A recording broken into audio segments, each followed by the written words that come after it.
Chris, how do I start a SPAC entity and where would I incorporate that in your view? Starting a SPAC entity, there are two main destinations that we see. For domestic SPACs, we're seeing those formed in either Delaware or Nevada. Now, I particularly like Nevada because you don't have the same tax rules there.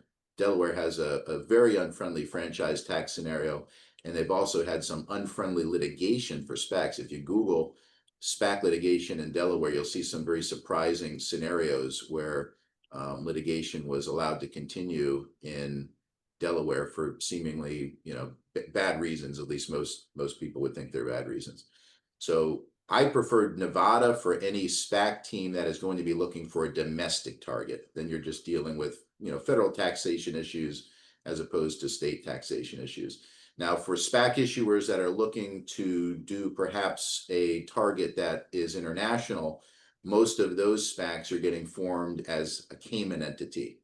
And to your question about how to form an entity, obviously forming an entity in Nevada is very easy. You can do that through most corporate origination services for hundreds of dollars. It's not very hard.